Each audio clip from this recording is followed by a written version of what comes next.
Estamos gravando. Para depois, quem não tiver como teve na aula, dá uma olhadinha. Vamos seguir. Então, a gente falou de alternador. Função do alternador, então, ele é um gerador de energia. Ele converte energia mecânica em elétrica. Isso para quê? Para poder carregar a bateria, recarregar a bateria e alimentar todo o sistema elétrico do carro quando estiver em funcionamento. Beleza? Por curiosidade, nós falamos que antes existia dínamos, que foi substituído o dínamo porque ele não carregava em baixas rotações e a eficiência dele era muito baixa, ao ponto de não conseguir suprir a necessidade de energia do carro. Eu não falei, não comentei para vocês, mas existe no carro um balanço. Como assim balanço? Quanto mais demandas elétricas tem o carro, maior tem que ser esse gerador de energia. Então, se eu tiver um Uno pelado, eu tenho um alternador, vou chutar agora, de 40 amperes. Porque 40 amperes é o máximo que esse alternador consegue carregar e isso supre as necessidades de alimentar todo o sistema elétrico do carro e carregar a bateria. Se eu pegar um Uno agora completo com ar-condicionado, com certeza quando eu chegar no alternador lá, ele vai ser maior. Vai ser, por exemplo, de 60 amperes. Por quê? Porque ele tem que ter o balanço, o equilíbrio entre a demanda que tem elétrica no carro. Porque agora no Uno mais completo, posso ter vidro elétrico, ar-condicionado, limpador traseiro, desembaçador, tem uma série de outras demandas elétricas que tem que ser alimentada quando o carro está funcionando. Então o alternador tem que ser maior também. O nome disso é equilíbrio térmico, né? Térmico não, elétrico. Oxe, é elétrico. Beleza. Então, os carros têm um equilíbrio elétrico original. Quanto mais componentes elétricos eu colocar no carro, maior tem que ser o meu gerador de energia. Porque se o meu gerador de energia não conseguir alimentar o meu sistema elétrico, ele vai tirar energia da onde? Da bateria. Mas, nesse caso, eu estou descarregando a bateria, né? Eu preciso recarregar a bateria, não tirar a energia dela. Eu trabalhei na Fiat lá, e o limite era o ar-condicionado. Então vinha um Uno pelado, e se o cliente quisesse instalar o ar-condicionado, além do kit ar-condicionado, vinha uma bateria maior e um alternador maior, de maior capacidade. Por que isso? Porque ele vai ter que alimentar compressor do ar-condicionado, o eletroventiladores. Bom, tem uma demanda maior. Se não fizer isso, o alternador não consegue alimentar o sistema elétrico e recarregar a bateria. Não cumpriu a função dele, certo? Bom, esse era um anexo. O que eu queria falar era como ele carrega isso, né? Ele carrega por indução magnética. Toda vez que eu tenho um ímã perto de um condutor, ele desloca elétrons. Se ele desloca elétrons, empurra elétrons, eu tenho corrente elétrica e, por consequência, tensão também. Eu sei que se eu tiver com um polo, por exemplo, o polo norte, empurrando, ele vai empurrar em um sentido os elétrons. Então, se o polo norte vem em cima, por exemplo, ele está empurrando elétrons. Mas agora, se eu girar esse ímã e colocar o polo norte para baixo, os elétrons vão seguir outro caminho. Eu sei, então, que eu faço esse ímã girar. Ora ele está empurrando, ora ele está puxando. Ora ele está empurrando, ora ele está puxando os elétrons. E no final eu vou ter uma tensão alternada. Tensão alternada que ora é positivo, ora é negativo. Ele muda a polaridade. E por isso o nome é alternador. Já viu que os geradores, os mais conhecidos, produzem da mesma forma.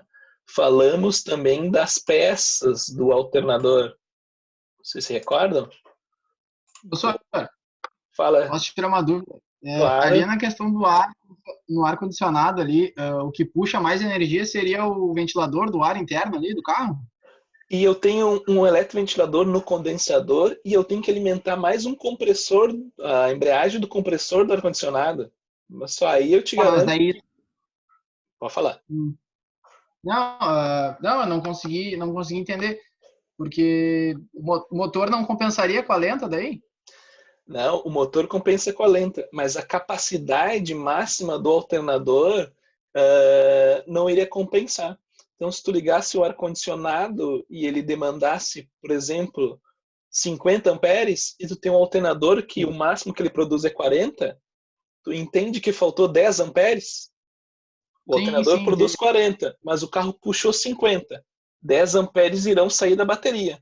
A bateria ia se descarregando. Mas eu quero que a bateria carregue. Não posso deixar que isso aconteça. Então eu vou ter que botar um alternador maior nesse carro.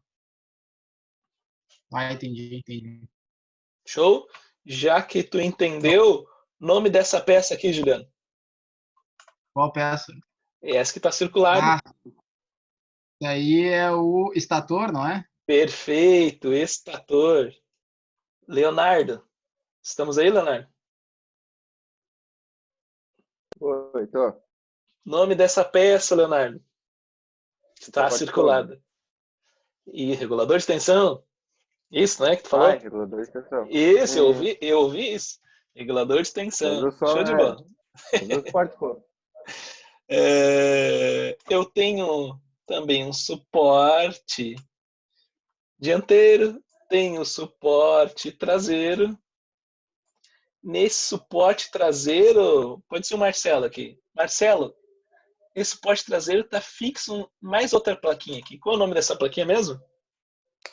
A placa retificadora de diodo. Show de bola. Placa retificadora de diodo. E Wagner, só faltou dizer o que é essa peça aqui dentro do alternador que gira. É um rotor com as sapatas polares. Show de bola. Rotor, perfeito. Isso mesmo. Então a gente já sabe identificar as peças. Isso vocês vão ter que saber quando voltar às aulas. Não vou precisar explicar isso de novo. Falei do rotor. Falei que a principal função do rotor é criar campo eletromagnético. Essas linhas amarelas é campo magnético. Falei que para fazer o fechamento do rotor eu coloco sapatas polares para direcionar o campo magnético. Então, eu sei que no meu rotor vai criar um campo magnético, ele se torna um ímã. Um lado vai estar norte, outro vai estar sul. Eu coloco sapatas polares para direcionar, e Rafael, é aqui que vem a chave do segredo, para direcionar o meu campo eletromagnético, certo? Por que eu preciso direcionar o campo eletromagnético? Bora lá, vou passar o videozinho e agora vai responder aquela tua pergunta, Rafael. Um videozinho de alternador, isso a gente já viu na aula passada, vai mostrar o funcionamento interno, vai mostrar o princípio de funcionamento, que toda vez que o condutor é cortado pelas linhas de força do campo magnético, ele desloca elétrons, e dependendo do sentido pode empurrar elétrons ou puxar elétrons. Estou gerando uma corrente, consegue ver? Estou gerando uma corrente, estou deslocando elétrons. Certo? E se eu estou empurrando, eu estou puxando, eu estou criando tensão, e essa tensão é alternada, porque ora uma extremidade tem mais elétrons, ora a outra extremidade tem mais elétrons. Bom, tem um fio por volta, que a gente sabe que se chama estator, e uma bobina com sapatas polares que a gente sabe que é rotor. Toda vez que a gente liga o rotor, e a gente já sabe como liga ele cria um campo eletromagnético. Beleza? Quando esse campo eletromagnético atravessa o meu estator, ele desloca elétrons do estator. E, Rafael, a tua pergunta, que aquele dia eu disse para deixar para depois, está aqui o segredo dela. Pelo formato do estator, o estator está em zigue-zague aqui, certo? Toda vez que o polo norte estiver cortando o estator, o sul vai estar longe. De forma que é o seguinte, esse zigue-zague, vou tentar pegar outra imagem aqui, parar em outro lugar. Para, viado. Não foi. Beleza. Toda vez que essa sapata verde estiver cortando essa linha, com certeza a vermelha está no vácuo, não está em nada, e a verde está cortando a outra linha, certo? E se eu faço ele girar mais um pouquinho, toda vez que a sapata polar vermelha estiver cortando, deixa eu voltar aqui, estiver cortando o meu condutor, a vermelha está cortando meu condutor aqui, a verde está no vácuo e essa vermelha está também atravessando com a linha de força esse condutor. Com isso, eu consigo que só o polo, quando estiver o polo sul, está todas alimentadas com o polo sul e todas empurrando, e quando eu giro o meu rotor de novo, só vai estar com o polo norte. Eu me lembro que a tua pergunta era a seguinte, né? Vamos ver se matou a charada. Ô professor, como é que se eu sei que o polo sul empurra e o norte puxa, e tu me mostrou um rotor, deixa eu voltar ali.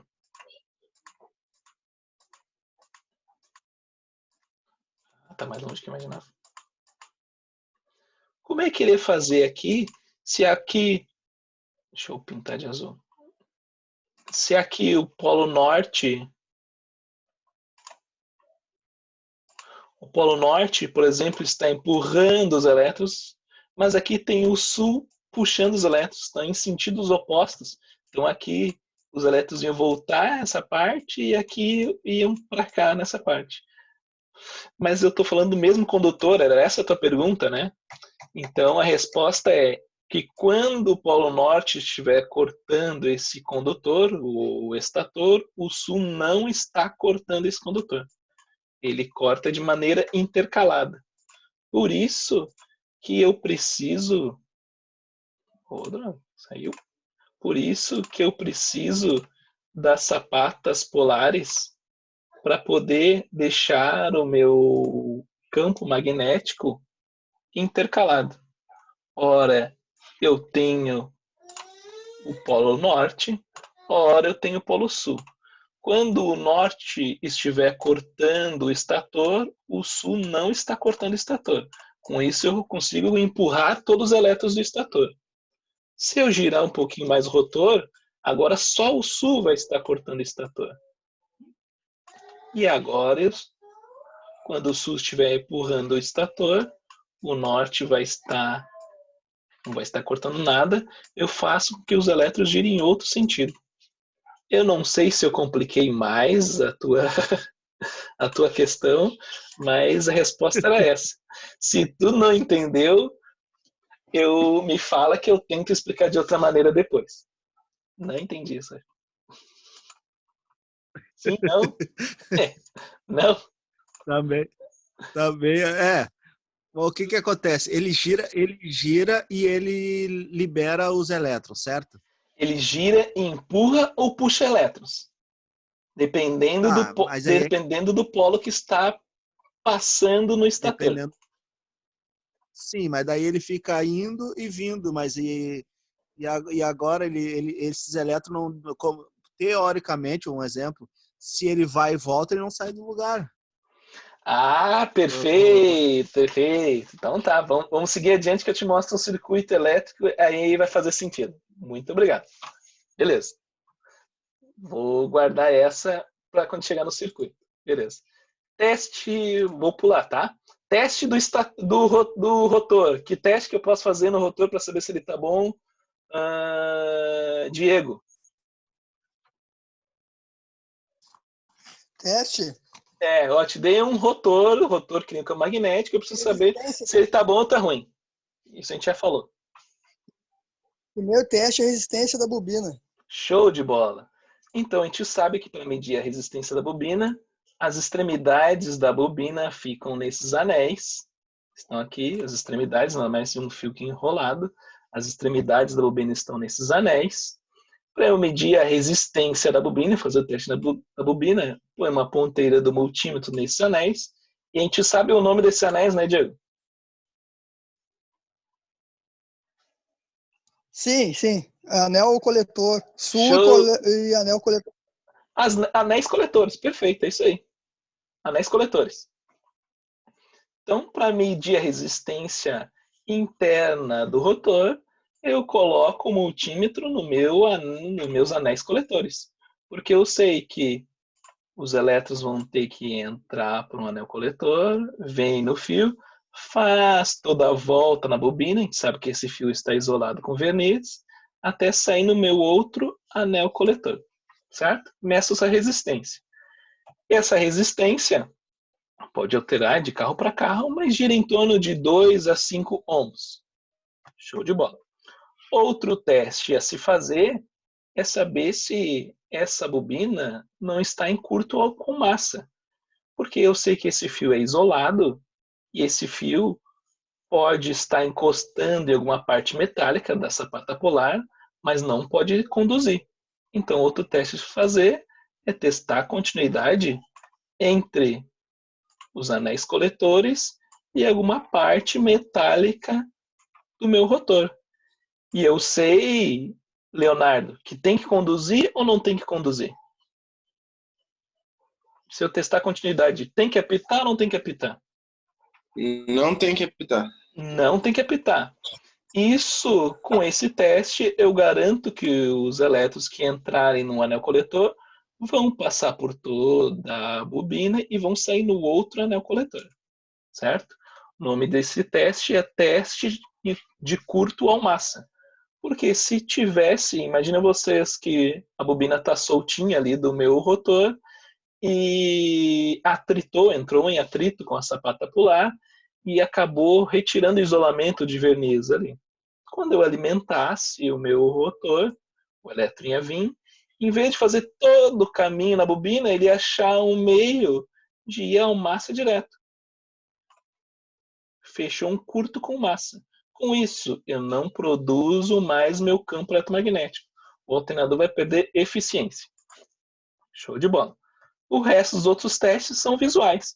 Verificar a coloração desse verniz, da bobina do rotor, verificar as condições dos meus anéis coletores.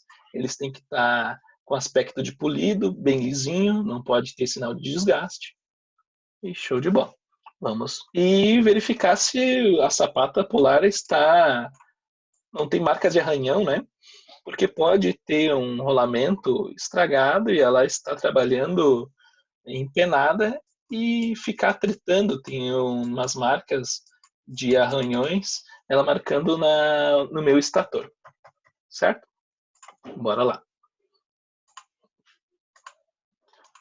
Depois do rotor, nós falamos do estator, né? Do estator, quem é que vai falar? Luiz, função do estator, Luiz. Tá aí, Luiz, câmbio. Professor, Função do estator. produzir o campo magnético? Não, esse era o rotor. É do estator agora. Estator. Não, esqueci. Juliano, Converter o campo magnético em energia alternada, não é? Corrente isso. alternada? Ele vai receber esse campo magnético do rotor e os elétrons que vão ser empurrados vão ser os elétrons do estator. Então, ele que vai produzir. Então, se o professor perguntasse qual é a função do estator, é produzir corrente e tensão, né? Daqui que vai sair a produção de energia. Porque o rotor que cria um campo magnético vai criar o campo magnético e esse campo magnético vai empurrar os elétrons do estator. Show de bola. Falamos que o estator... Isso mesmo. Isso mesmo, tu falou, né? Falamos que o estator, na verdade, não é um fio só. Na verdade, não é uma bobina só, são 3 bobinas. Essas 3 bobinas estão demarcadas aqui, ó. 1, 2, 3. 1, 2, 3.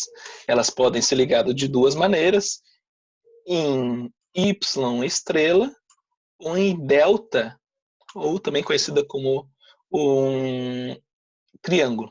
Bom, já falamos delas, mas o que nos interessa é como testar elas. Bom, a gente sabe que cada bobina dessa tem um valor abaixo, não vi superior até agora, de 0,5 ohm. Metade de 1 ohm, certo? Porque eu sei que essas bobinas aqui vão produzir tensão, então eu não posso ter uma resistência grande, né? Eu tenho que deixar fluir elétrons. Se eu dificultar, eu não vou ter uma grande produção. Cada bobina tem a resistência de 0,5 ohms, até menos que isso. E para eu testar, que é o que interessa, então para eu testar o estator vai ter 3 saídas, como ambos aqui, eu testo a resistência das minhas bobinas.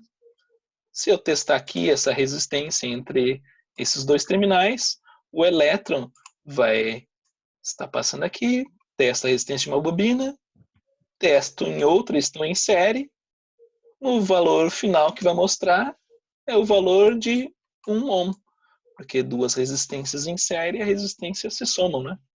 Então eu sei que testando assim tem que dar 1 ohm. Se eu botar a ponta preta na de cima, vai ter que dar 1 ohm. Só faltou eu testar o outro par. Esse aqui com o de cima. E vai ter que dar, surpreendam-se, 1 ohm. Ou menos que isso. Quanto menos, melhor, né? Quanto menos, menos dificuldade para os elétrons passar. E em delta, eu testo a mesma coisa. Com esse aqui, eu testo os pares. Mas eu sei que aqui dá menos de 1 ohm. Porque assim eu testo essa resistência aqui, e eu sei que essa resistência é 0,5. Mas eu tenho outra que estão em paralelo com a primeira, mas estão em série uma com a outra. Eu tenho um circuito misto aqui. Então aqui, se vocês lembrarem de lei de Ohm, e de resistência equivalente, R1 vezes R2, dividido por R1 mais R2, dá 0,75 na teoria. O que você tem que saber? Que é menos de 1 ohm, é 1 ohm para menos. Então, indiferente como ela é ligada, eu vou testar entre os 3 terminais, aos pares, e a resistência vai ter que dar de 1 ohm para menos. Show de bola, isso a gente já havia mostrado na última aula. Era para ter nada de novidade. Eu vi que as bobinas, elas estão defasadas, elas começam em momento diferente. Enquanto a bobina, vou dar o nome de U, está em 0 volts. Neste momento, a bobina de nome V está vou chutar aqui só para vocês entenderem, menos 12 volts. E a bobina a letra W, está em mais 12 volts. Eu tenho 3 bobinas e elas estão defasadas entre si. No final, vou passar aquele vídeo. Poxa. Não vai passar, meu.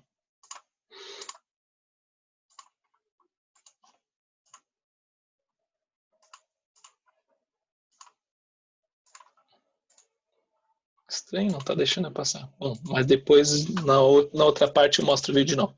Beleza. E depois disso, nós falamos da placa retificadora. Função da placa retificadora, Leonardo? Transformar a tensão alternada em corrente contínua.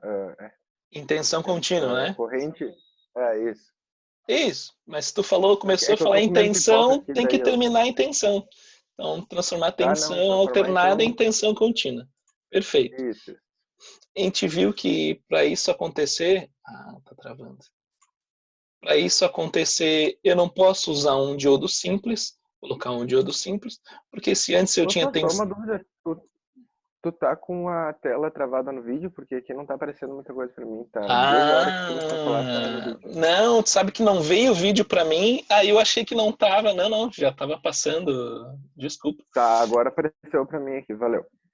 Show de bola. Não, mas eu tentei botar o vídeo e minha tela não atualizou. Essa é a verdade, eu continuei aqui. Mas beleza. Então, se eu colocasse só um diodo de maneira simples e entrar tensão alternada de um lado, o diodo só deixa passar em um sentido. se eu colocasse ele, do outro lado eu teria pulsos positivos, porque não ia ter mais a parte negativa, então ia ter um pulso positivo, e quando ele ia para negativo, o diodo não ia deixar passar, depois de um tempo eu teria outro pico de pulso positivo, certo? Então a gente viu uma ligação, o nome dessa ligação é ponte retificadora, que faz com que, independente do que está entrando, e aqui fica bem nítido, se entra positivo ou negativo, eu ligo dois diodos, um de maneira inversa do outro, ao ponto que eu consigo separar essa parte positiva da negativa. Então, em preto vai entrar tensão alternada, e em amarelo, lá no final, esses terminais, vai sair tensão contínua. Vou voltar aqui para continuar. Então, em preto, hora está chegando mais, está chegando menos, eu tenho tensão que é alternada. Já falei para vocês como a ligação do diodo, um ao contrário do outro, um inverso do outro, ao ponto de houver essa separação. E no final em amarelo, eu tenho aqui só como positivo e aqui só como negativo. Então, eu tenho tensão contínua porque não muda sua polaridade, certo? Senhores, 1 minuto para terminar a aula, eu vou encerrar e vocês voltem de novo no mesmo link para a gente continuar. Pode ser? Sim, querido. Perfeito. Sim, querido professor. Show de bola. Sim, querido. Sim. Bom, vamos encerrar.